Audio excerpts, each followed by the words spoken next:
le petit déjeuner, de quoi il s'agit?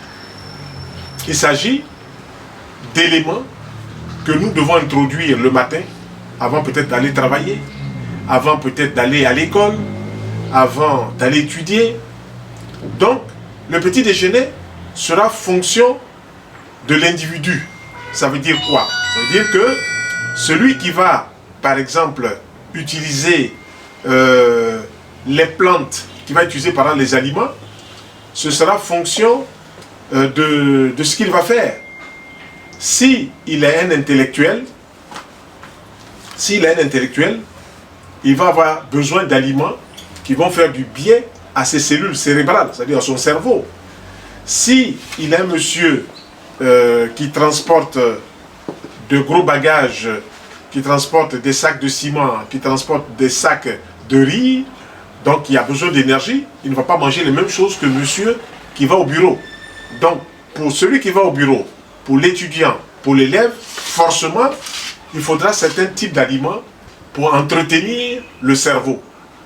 Les premiers aliments que nous connaissons, qui sont favorables au cerveau, qui sont bienfaisants pour le cerveau, ce sont tous les fruits que nous avons sur toute la surface de la terre. Maintenant, tous ces fruits-là, forcément, on ne les trouve pas dans un pays. Il y a des fruits qui sont importés. Il y a des fruits qu'on trouve directement, ce qu'on pourrait appeler les fruits locaux. Mais il s'agira surtout de faire un choix sélectif. Si on a, par exemple, en Côte d'Ivoire, où je m'exprime actuellement, on a des oranges par saison, des bananes, des mangues, des papayes, des pamplemousses, des corosols. Disons ça, ce sont les fruits qu'on trouve immédiatement, qu'on peut en trouver toute l'année.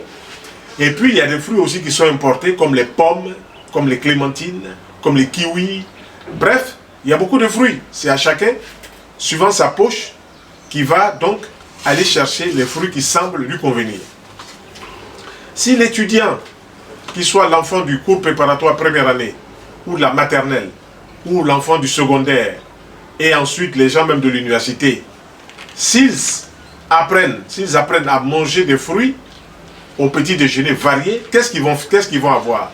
Ils vont avoir de l'énergie vitale pour le cerveau.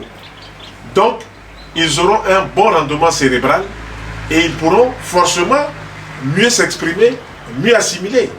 La cellule cérébrale n'a pas besoin de viande en tant que telle. La cellule cérébrale n'a pas besoin de riz en tant que telle.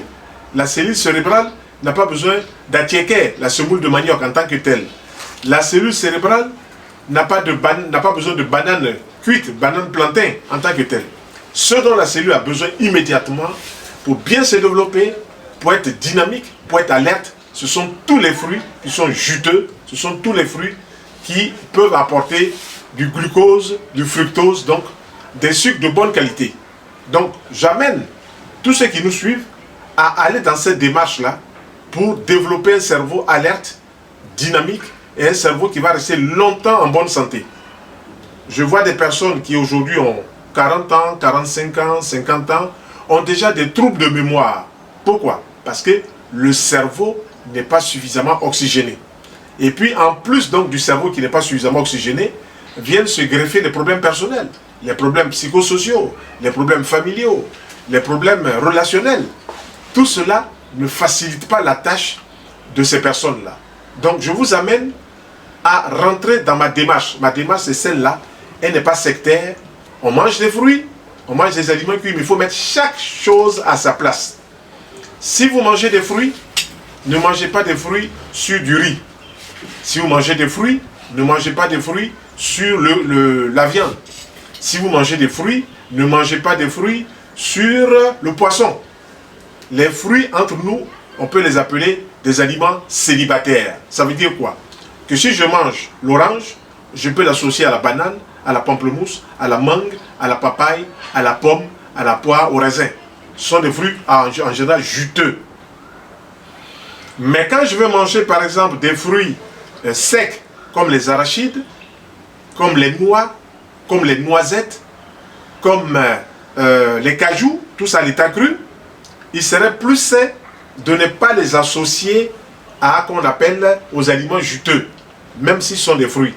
Donc il y a deux catégories de fruits qu'il serait bon de les manger séparément.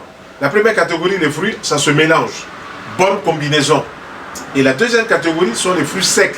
Comme je disais tout à l'heure, les fruits secs, gras, mais qui sont de bonne qualité. Les noix de cajou crues, les amandes crues, les arachides crus, les souchets crus, les noisettes crues, les noix de coco crues. Tout ça peut se manger ensemble. Parce qu'ils ont une particularité, c'est qu'ils sont gras. Donc ils contiennent des graisses de bonne qualité. Et ces graisses de bonne qualité, moi je peux les appeler les phytostérols. C'est-à-dire c'est des graisses qui ne vont pas nuire à l'organisme.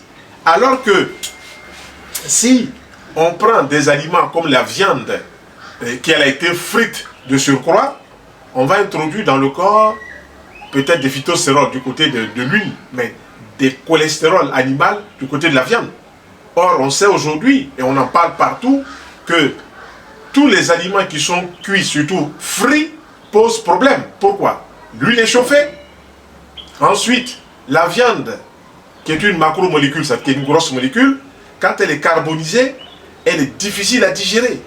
Donc, pour la digérer, il faut introduire des légumes. C'est là où on parle de bonne combinaison. Donc, je reviens toujours à mon petit déjeuner. Si on a mangé des fruits au petit déjeuner, tant mieux. On a eu sa ration d'énergie pour le cerveau et même pour le corps. On mange des fruits, on met une banane dessus. La banane est un fruit énergétique, mais un fruit aussi qui est bon pour le cerveau.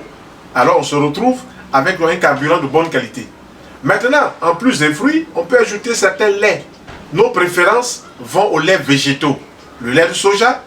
Pourquoi? Parce que dans le lait de soja, il y a une gamme de vitamines, de sels minéraux, il y a une gamme d'oligo-éléments, il y a une gamme d'antibiotiques naturels qui vont faire du bien au corps. Ensuite, il y a le lait de souchet, ce qu'on appelle dans notre langage en Côte d'Ivoire ici le tchongon. Le souchet est un fruit sec qui contient donc des vitamines, qui contient des sels minéraux qui sont bons pour la vue, vitamine A, qui sont bonnes pour l'ensemble des nerfs, vitamine B. Et donc, ce souchet, en le buvant un verre légèrement sucré au miel, en plus des fruits, va nous apporter des catalyseurs, va nous apporter des éléments utiles au bon fonctionnement de notre organisme. Donc, on se retrouve avec un petit déjeuner assez sain, assez substantiel. Maintenant, dans notre démarche, il n'y a pas de sectarisme. C'est-à-dire qu'on ne reste pas seulement aux fruits. Si vous faites par exemple 3 jours ou 4 jours de fruits au petit déjeuner, le 5e jour ou le 4e jour, suivant la démarche que vous allez adopter, vous pourrez utiliser un petit déjeuner cuit. Nos petits déjeuners cuits, on privilégie d'abord le pain complet, on privilégie le pain de seigle, on privilégie le pain de soja, et chacun de ces farineux vont nous apporter quoi? Vont nous apporter de l'énergie. Et si on mange donc du pain complet ou du pain de seigle ou du pain de soja, tant mieux. Même aujourd'hui, il y a certaines boulangeries qui fabriquent du pain de maïs, qui fabriquent du pain de certaines céréales, tant mieux. Nous, ce que nous disons, lorsqu'on mange ces céréales-là, aucun fruit ne doit être au même repas. Donc, fruits juteux se mangent ensemble. Bonne combinaison. Mais fruits, par exemple le pain cuit, ne doit pas être mélangé aux fruits.